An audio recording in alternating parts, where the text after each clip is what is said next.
हैं आप सभी लोग? उम्मीद करता हूं बेहतर होंगे और आपकी नीट की तैयारी भी बहुत अच्छी चल रही होगी, आप कोशिश कर रहे हैं। तो ध्यान दीजिएगा, पिछले वाला जो क्लासेस था उसमें हम लोगों ने जो वीडियो बनाए थे, 3 वीडियो इलेक्ट्रोमैग्नेटिक वेव्स पर ऑलरेडी अपलोडेड हैं, जिसमें थ्योरी और न्यूमेरिकल पार्ट एडेड है। आप आराम से उन दोनों वीडियोस को जाके आप तीनों को ऑब्जर्व कर सकते हैं और उनको देख सकते हैं। इसके बाद हम लोग जो अल्टरनेटिंग करंट का पार्ट है बच्चों, वो हम लोग कवर करने का प्रयास करेंगे और अल्टरनेटिंग करंट यहां पुट करेंगे। तो जैसे ही अल्टरनेटिंग करंट खत्म करेंगे, उसके बाद अगर और बनता है तो ईएमआई वाले पार्ट पे एंटर करेंगे हम लोग। तो ये जो अल्टरनेटिंग करंट की सीरीज स्टार्ट कर रहे हैं, ऑलमोस्ट इसके भी 3 लेक्चर्स हम लोग ऑन करेंगे। तो करीब करीब 6 घंटे के आसपास की टीचिंग होगी इसमें, जिसको 1.5 घंटे के 4 प्लॉट में भी कर सकता हूं, या हुआ तो 5 से 6 घंटे में वो कवर करूंगा। तो आपको ये ध्यान देना है कि हम लोग क्वेश्चंस, न्यूमेरिकल और थ्योरी, ये सारी चीजें यहां पर देखेंगे। तो हमें क्या क्या पढ़ना होता है बच्चा अल्टरनेटिंग करंट में, कैसे पढ़ना होता है, वो सारी चीजें यहां पर हम देखते हैं। तो एक्चुअल में अल्टरनेटिंग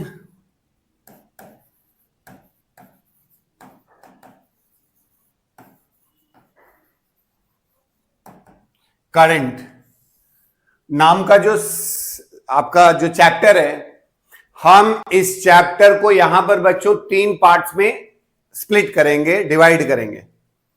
तो जैसे ही यहां पर आप इसे 3 पार्ट्स में डिवाइड करेंगे और इन तीनों को सेपरेटली कवर करने की कोशिश करूंगा। अल्टरनेटिंग करंट, जिसमें mean value of current, RMS value of current, IRMS या पीक वैल्यू, ये सारे पार्ट हमें पढ़ने हैं यहां पर। उसके बाद यहां पर एसी सर्किट्स की बात करूंगा मैं। उसके बाद यहां पर एसी सर्किट्स की बात करूंगा मैं, जिसमें pure L, pure R, pure C, ऐसा एलआर, एलआर, एलसीआर, सब कुछ, सारा सीरीज। उसके बाद पावर डेसिपेशन,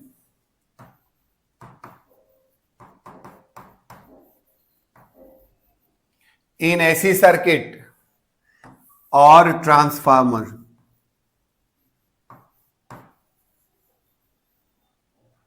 है ना। तो यहां पर कुछ लोग ट्रांसफार्मर्स को बेसिकली ईएमआई में ही पढ़ा देते, तो हम भी वही कर लेंगे, लेकिन फिलहाल होगा तो ट्रांसफार्मर हम लोग करेंगे।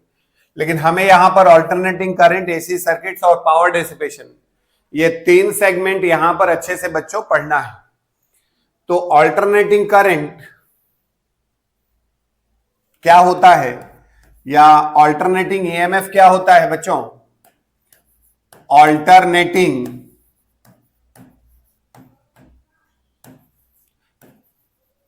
ईएमएफ, जैसा कि आपने जूनियर क्लासेस में भी पढ़ा हुआ है, जैसा कि आपने जूनियर क्लासेस में भी पढ़ा हुआ है और आप जानते हैं, जैसे कोई भी सरफेस अगर हम लेते हैं, कोई भी सरफेस अगर हम लेते हैं, तो इस सरफेस के साथ जो भी फ्लक्स एसोसिएट हो रहा है, फ्लक्स का मतलब होता है number of lines, magnetic flux का मतलब होता है नंबर ऑफ लाइंस। अगर आप एक सरफेस लें, इस सरफेस के परपेंडिकुलर जितनी भी मैग्नेटिक लाइंस पास कर रही हैं बच्चों, उसी को हम मैग्नेटिक फ्लक्स कहते हैं।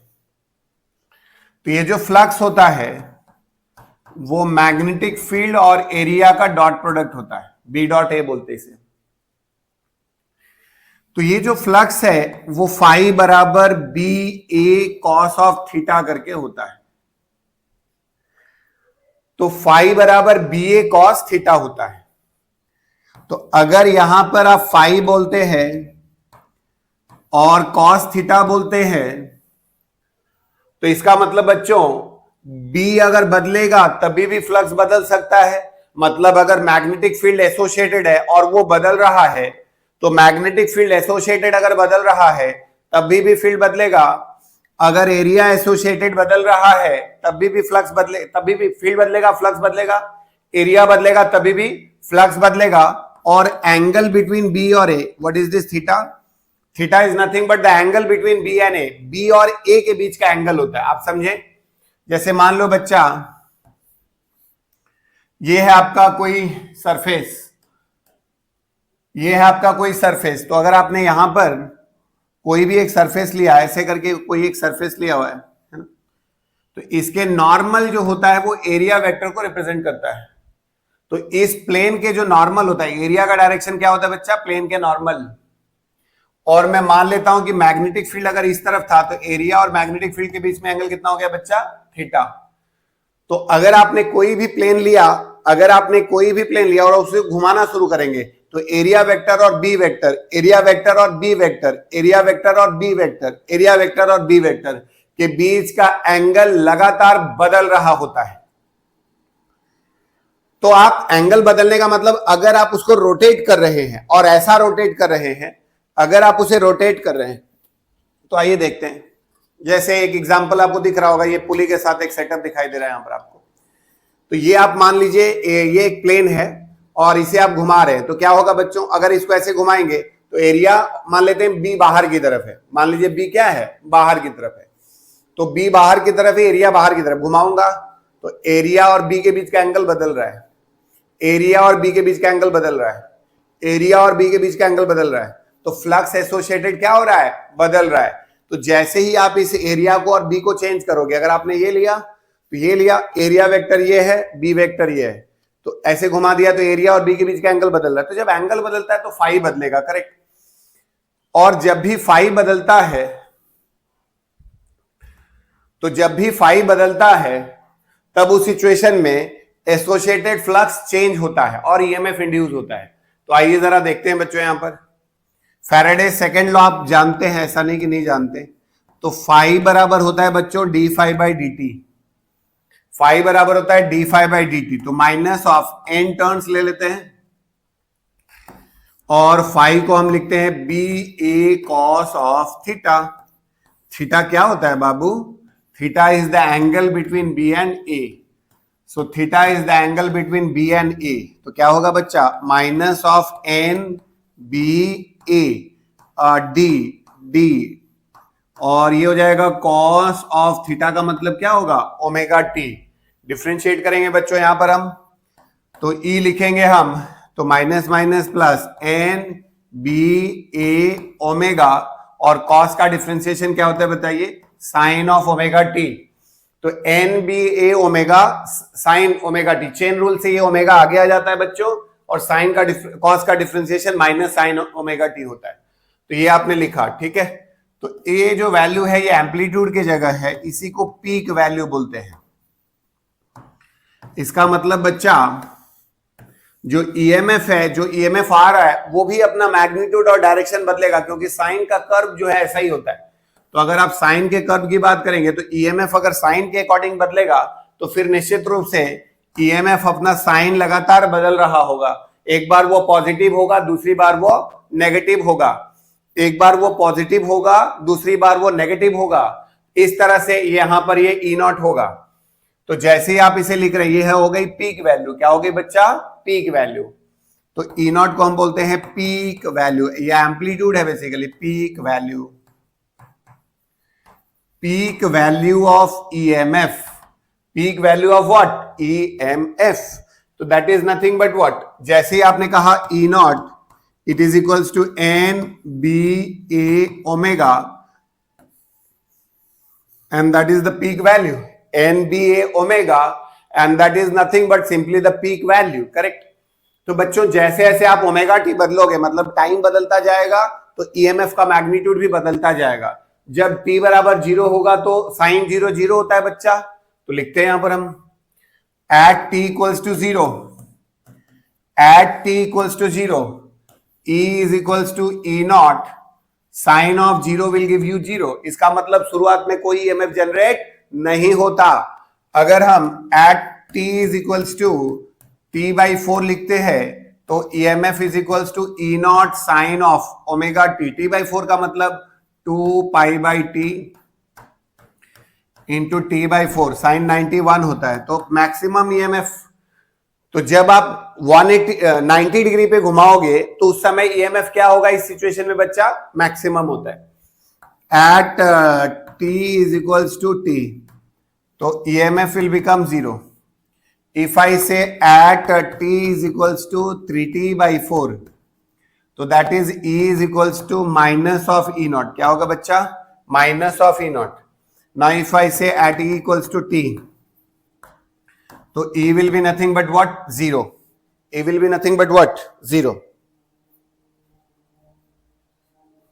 तो यहां अगर आप ऑब्जर्व करें तो EMF को अगर टाइम के साथ प्लॉट करूंगा बच्चा, EMF को अगर मैं टाइम के साथ प्लॉट करूंगा बच्चा, तो इस एक्सिस पे मैंने टाइम ले लिया और यहां पे ये E ले लिया. तो अब बताइए साइन के साथ बदल रहा है या नहीं? बदल रहा है. इसी को हम बोलते हैं ऑल्टरनेटिंग EMF. क्या बोलते हैं बच्चों? Alternating EMF. क्या बोलते हैं बच्चों? Alternating EMF. तो ये हो जाएगा 3t डिवाइडेड बाई 4 और ये हो गया t.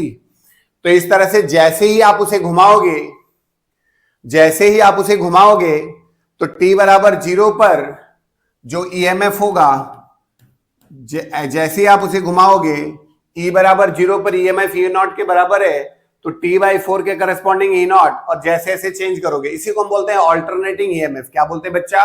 Alternating EMF. क्या समझे आप? जब हम किसी भी कॉइल को किसी मैग्नेटिक फील्ड में घुमाते हैं तो एसोसिएटेड फ्लक्स चेंज होगा, EMF इंड्यूस होगा, और जो भी EMF इंड्यूस होगा वो निश्चित रूप से, जो भी EMF इंड्यूस होगा वो निश्चित रूप से समय के साथ अपना मैग्नीट्यूड और डायरेक्शन बदलता है. तो उसी को हम ऑल्टरनेटिंग EMF बोल सकते हैं. अगर हम ध्यान दीजिएगा बच्चा, मान लो आपने कहा E बराबर E not sine of omega t plus five, तो ये फाई जो होता है ना बच्चा, इसको बोलते हैं इनिशियल फेज एंगल. क्या बोलते हैं? Initial phase angle. फेज का मतलब एंगल से ही होता है, जो पोजीशन और डायरेक्शन ऑफ मोशन बताता है. संभवतः आपको याद होगा जो डिस्कशन हमने पिछली क्लास में किया था. तो E बराबर E not sine of omega t plus five. तो यहां पर बच्चा जो आपको फाई दिख रहा है उसे हम क्या बोलेंगे बाबू? बोल दो जरा सा. इस फाई को हम क्या बोलेंगे? Phi is said to be the initial phase angle. It is said to be the initial phase angle. तो E is equals to E naught sin of omega t plus phi, and that is phi. It is initial phase angle that is there. तो यहां से आपने कहा कि ये initial phase angle यहां पर है. तो चलो सर बात करते हैं थोड़ा और. तो E बराबर E not sine of omega t plus five. अगर मान लो आपने कहा कि सर फाई की वैल्यू π/3 हो जाए. फाई की वैल्यू π/3 का मतलब क्या हुआ? थोड़ा समझा दो सर. देखो, अगर बच्चों आपने ये प्लेट लिया हुआ है, करेक्ट, ये ध्यान दीजिएगा. मान लो ये आपका प्लेन है, करेक्ट, ये आपका प्लेन है, करेक्ट, और ये एरिया है, मैग्नेटिक फील्ड है बाहर की तरफ, एरिया भी है बाहर की तरफ. बट अगर मान लो मैंने क्या करा, इसको ऐसे घुमा के रखा, पहले से t बराबर 0 पे ही ऐसे करके घुमा हुआ है, t बराबर 0 पर ही ऐसे करके घुमा हुआ है, t बराबर 0 पर ही ऐसे करके घुमा हुआ है. तो ये हो गया एरिया वेक्टर और ये है मैग्नेटिक फील्ड वेक्टर. ये है एरिया वेक्टर, ये है मैग्नेटिक फील्ड वेक्टर. इन दोनों के बीच में एंगल कितना हो गया? थीटा, जो कि इनिशियल फाई, जिसी को हम इनिशियल फेज एंगल बोल रहे हैं. t बराबर 0 पर एरिया वेक्टर और मैग्नेटिक फील्ड वेक्टर के बीच में एक एंगल बन रहा है, जिसको आप क्या बोल रहे हो बच्चा? Initial phase angle phi. इसके बाद जब घुमाओगे तो फाई प्लस ओमेगा टी होता चला जाएगा. इसलिए आपको यहां पर फाई प्लस ओमेगा टी यहां पर दिख रहा होगा, जिसे फाई को हम π/3 के बराबर कहते हैं. फाई को बच्चों हम क्या कहते हैं? π/3 के बराबर कहते हैं. करेक्ट है ये लाइन? ध्यान दीजिएगा यहां पर. तो ये है, इसी को बोलते हैं ऑल्टरनेटिंग EMF. ठीक है बच्चा? चलो सर समझ में आया कि जब भी एसोसिएटेड फ्लक्स चेंज होता है EMF इंड्यूस होता है, और वो वैल्यू कितनी हो गई? E not sine of omega t. ठीक है? और E नॉट को हम पीक वैल्यू बोलते हैं. क्या बोलते हैं बच्चों? पीक वैल्यू बोलते हैं. And that is nothing but NBA omega. क्या बोलते हैं? NBA omega. Correct? Peak value of EMF. Now current की बात जब करोगे ना बच्चा, तो बहुत सारे बच्चे कंफ्यूज होते हैं कि सर डायरेक्ट करंट क्या होता है, ऑल्टरनेटिंग करंट क्या होता है. तो एक्चुअल में ना करंट आप ऐसे समझिए कि एक होता है transient current.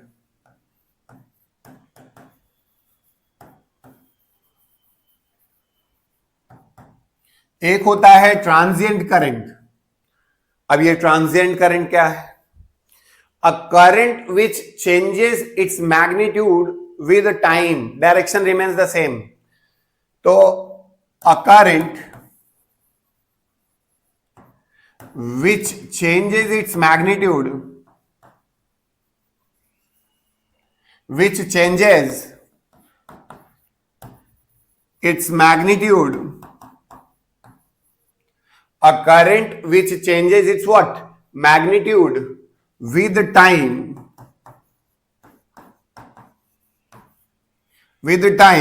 is known as transient current।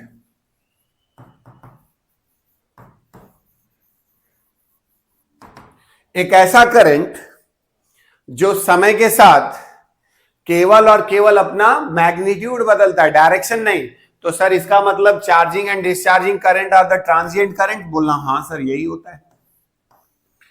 अगर मान लीजिए करंट का वेरिएशन, ग्रोथ ऑफ करंट अगर हम देखते हैं, डिके ऑफ करंट अगर हम देखते हैं, तो करंट का ऐसे बदलना भी तो समय के साथ बदलता ही है। तो क्या इसे ऑल्टरनेटिंग करंट कह सकते हैं? नहीं, ऑल्टरनेटिंग करंट ये नहीं है बच्चा। ऑल्टर का मतलब केवल चेंज होने से नहीं है, उसका डायरेक्शन भी बदलना चाहिए। ऑल्टरनेटिंग करंट की बात करेंगे तो डायरेक्शन भी बदलना चाहिए, डायरेक्शन नहीं बदला, not, there is no alternating current at all. तो यहां पे क्या दिख रहा है? समय के साथ ही अपना मैग्नीट्यूड बदल रहा है, बट डायरेक्शन फिक्स है। और एक टाइम पे एक ही वैल्यू मिल रही है। एक और बात है, एक टाइम पे क्या हो रहा है? एक ही वैल्यू मिल रहा है। यहां एक टाइम पे एक ही वैल्यू, एक टाइम पे एक ही वैल्यू, एक टाइम पे एक ही वैल्यू, एक टाइम पे एक ही वैल्यू, एक टाइम पे एक ही वैल्यू। तो ट्रांजिएंट करंट उसे कहते हैं,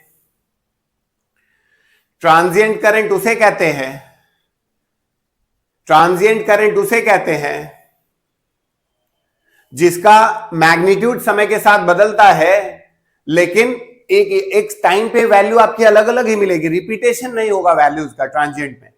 okay, now when I say about the direct current,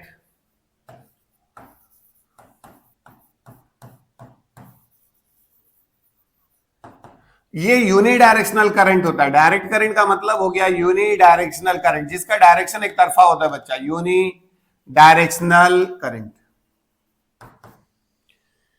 एक ऐसा करंट जो यूनिडायरेक्शनल होता है, जैसे ऐसे समझिए, जो करंट टाइम के साथ कांस्टेंट होता है वो भी डायरेक्ट करंट। अगर ये समय के साथ कांस्टेंट है तो इसको भी क्या कहेंगे? Direct current.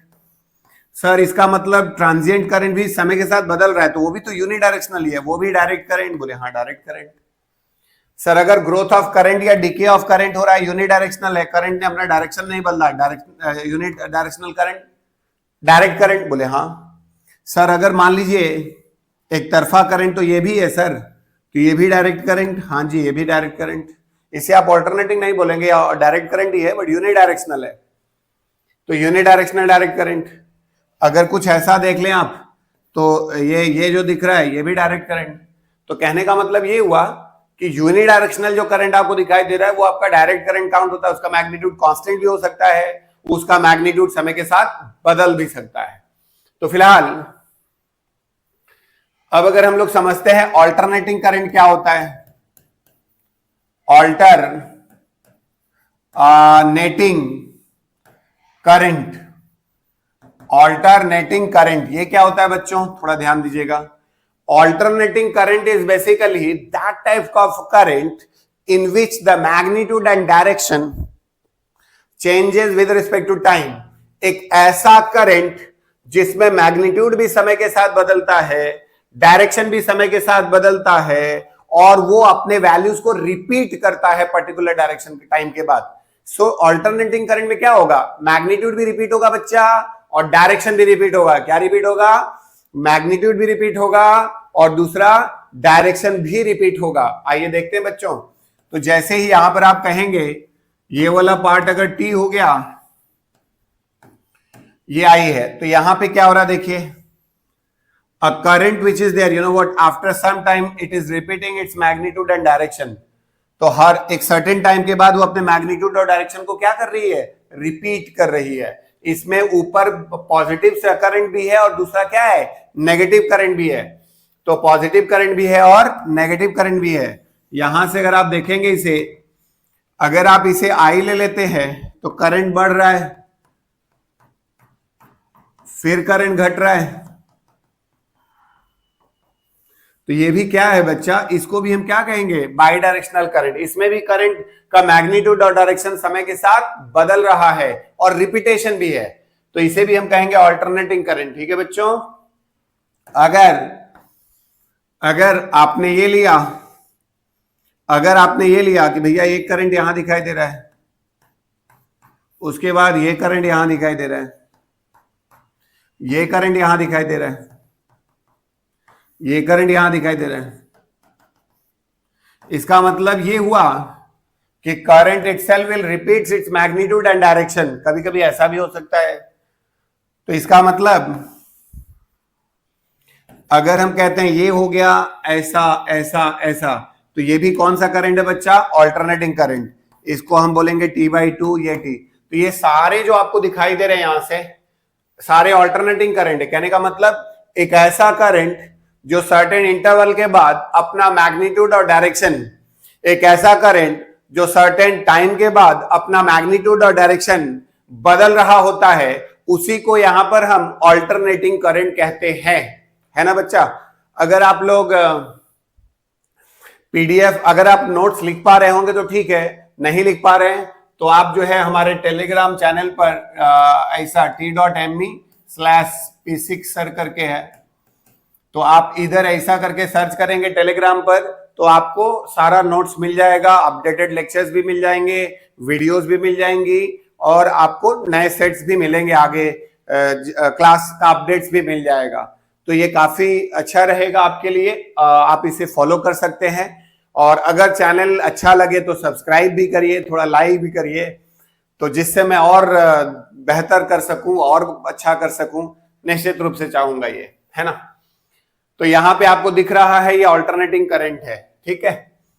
तो यहां पर इसका मतलब ऑल्टरनेटिंग क्या है, it is a current, it is a current which changes its magnitude and direction, which varies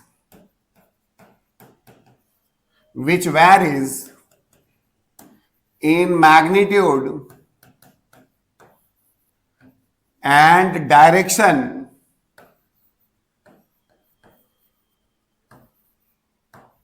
after a certain interval of time, after a certain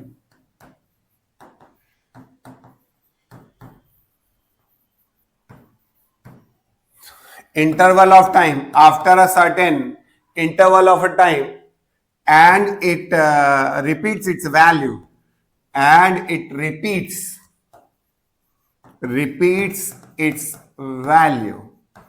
ये अपने वैल्यू को क्या करता है बच्चा, रिपीट करता है।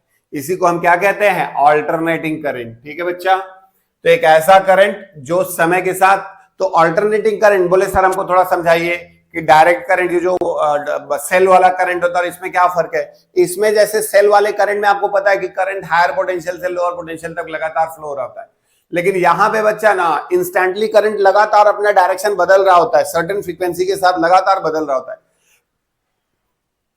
इसलिए ऑल्टरनेटिंग करंट में स्पेसिफिकली डायरेक्शन नहीं शो किया जाता, क्योंकि ये लगातार अपना मैग्नीट्यूड और डायरेक्शन दोनों ही क्या हो रहा होगा, बदल रहा होता है। तो जब मैग्नीट्यूड और डायरेक्शन बदलेगा तो आप स्पेसिफिक, ठीक है, समय के साथ एक पर्टिकुलर इंस्टेंट पे लोकेशन हो सकता है, लेकिन आप एक जनरलाइज्ड ऑर्डर में ऑल्टरनेटिंग करंट का डायरेक्शन नहीं रखते हैं। तो बच्चों अगर एक जनरल रिप्रेजेंटेशन किया जाए तो I naught sine of omega t plus five, ये है आपका ऑल्टरनेटिंग करंट। ये भी समय के साथ क्या हो रहा है बच्चा, बदल रहा है। ये भी यहां पर टाइम के साथ क्या हो रहा है, बदल रहा है। इसी को हम इसे ऑल्टरनेटिंग करंट यहां पर कहते हैं। तो I बराबर I naught sine of omega t plus five, तो I बराबर I naught sine of omega t plus five. बच्चों आइए जरा देखते हैं। नाउ अब हमें ना इसका एक बड़ा पॉपुलर सेगमेंट है, जैसा कि आप यहां समझे होंगे, एक बड़ा ही पॉपुलर सेगमेंट है जिसको आप बोलते हैं R M S value of current, root means R M S value, root mean square value of current, तो root mean square value of current, अब ये इसको हम IRMS भी बोलते हैं। तो ये RMS वैल्यू क्या होता है बच्चा, है ना। लेकिन इस RMS वैल्यू को समझने से पहले, या चलिए पहले ये समझ लेते हैं फिर अगले स्टेप में बोलता हूं। तो RMS वैल्यू का क्या मतलब होता है, जैसे मान लिया जाए कि ये आपका ऑल्टरनेटिंग करंट है और यहां पर अगर ये ऑल्टरनेटिंग करंट हुआ तो अलग अलग इंस्टेंट्स पर टाइम, अलग अलग टाइम पर करंट की वैल्यू अलग अलग होगी। अलग अलग इंस्टेंट पर ये I1 होगा, ये I2 होगा, ये I3 होगा, ये I4 होगा, ये I5 होगा, I6 होगा, I7 होगा, ऐसा करके अलग अलग वैल्यूज अलग अलग इंस्टेंट पे हो सकती है। अलग अलग इंस्टेंट पर अलग अलग वैल्यूज हो सकती है। अब हमने क्या करना है बच्चा, इन सारे वैल्यूज का स्क्वायर करना है और सारे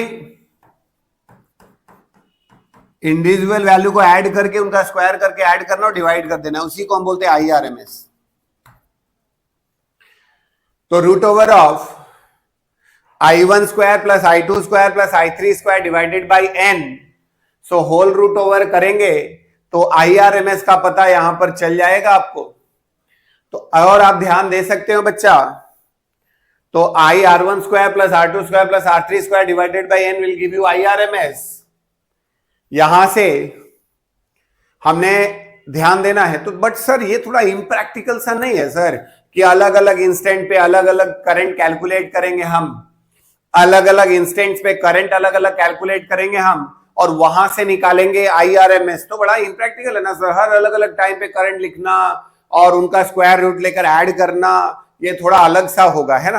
तो इसको एक मैथमेटिकली हम लोग एक्सप्रेस करते हैं कि IRMS का बेसिक डेफिनेशन क्या होता है। तो क्या करेंगे, ध्यान दीजिएगा, ये जो RMS वैल्यू है ना बच्चा, वो गलती से मत समझना कि ऑल्टरनेटिंग करंट होता है। RMS वैल्यू किसी भी तरह से ऑल्टरनेटिंग करंट नहीं होता रे बच्चा। RMS वैल्यू किसी भी तरह से ऑल्टरनेटिंग करंट नहीं होता रे बच्चा। इसका मतलब क्या हुआ कि अगर ऑल्टरनेटिंग करंट RMS वैल्यू नहीं दे रहा है तो क्या होगा, आप मुझे बताओ। तो स्टेडी वैल्यू होता है। तो RMS value is the steady value of current. IRMS is the steady माने फिक्स, स्टेडी माने fix, steady value, fix value of current, fixed value of current which would produce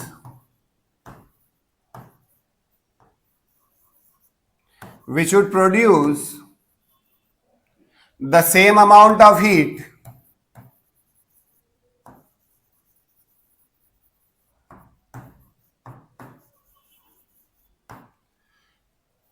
IRMS is the steady value of current which would produce the same amount of heat as that of AC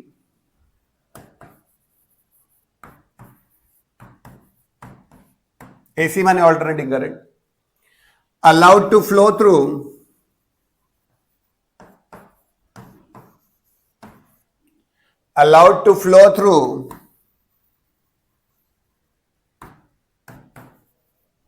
the same circuit या same resistor, basically same circuit for the same interval of time.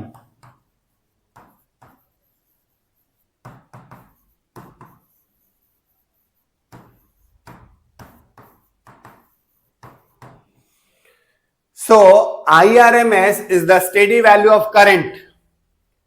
IRMS is what बच्चा, steady value of current, एक fixed value of current. IRMS is nothing but fixed value of current which would produce the same amount of heat as that of AC allowed to flow through the same circuit for the same interval of time. Sir नहीं समझ में आया मुझे, मैं एकदम समझ सकता हूं, कोई दिक्कत नहीं, टेंशन मत लीजिएगा, रिलैक्स, मास्टर भी है और आप भी हैं, टेंशन मत लीजिएगा। मैं पक्का समझा दूंगा, घबराइएगा मत, थोड़ा सुनिएगा ध्यान से। मान लेता हूं बच्चा यहां पर एक एसी करंट को मैंने फ्लो कराया, एसी करंट को आर रेजिस्टेंस में टी टाइम तक फ्लो कराया, तो जो हीट प्रोड्यूस्ड है वो एच के बराबर है। एसी करंट को आर रेजिस्टेंस में टी टाइम तक फ्लो कराया तो हीट प्रोड्यूस कितना है बच्चा, एच के बराबर है।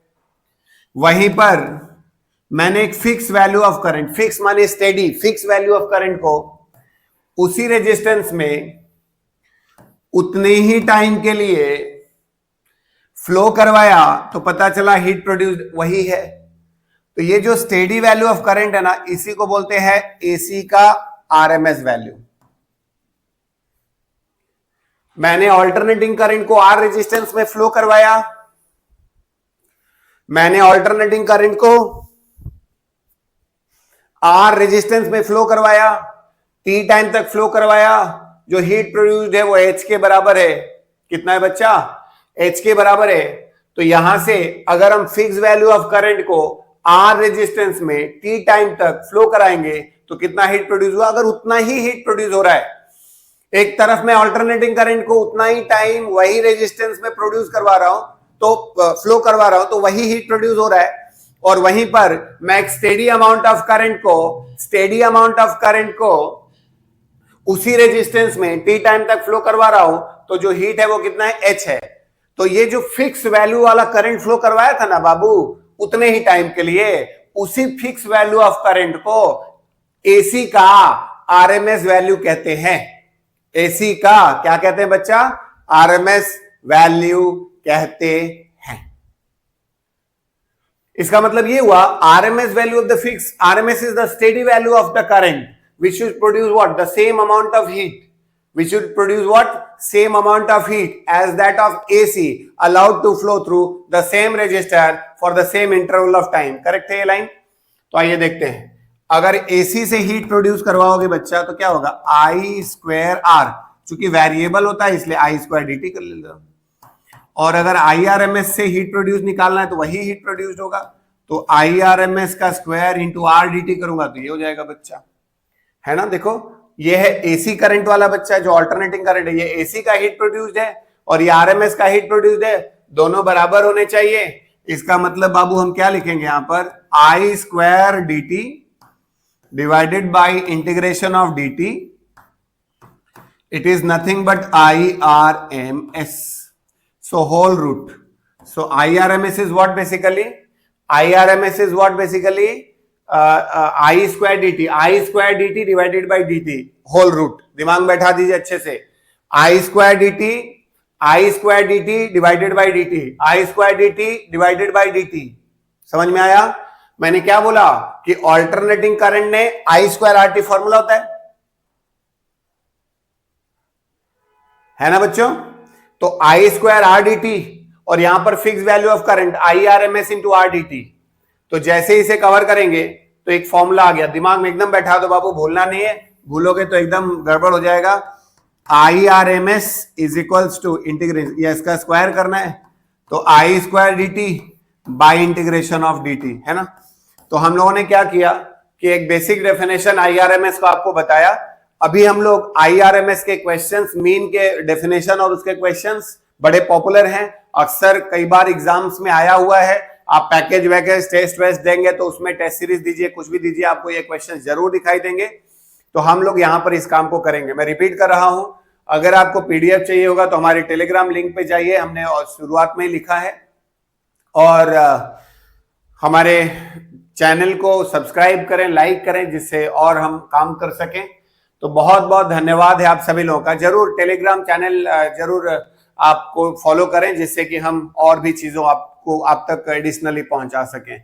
तो बहुत बहुत धन्यवाद है आप सभी लोगों का, फिर मिलेंगे। शुक्रिया, आप सभी लोगों का दिन शुभ हो, है ना बच्चों, शुक्रिया, बाय।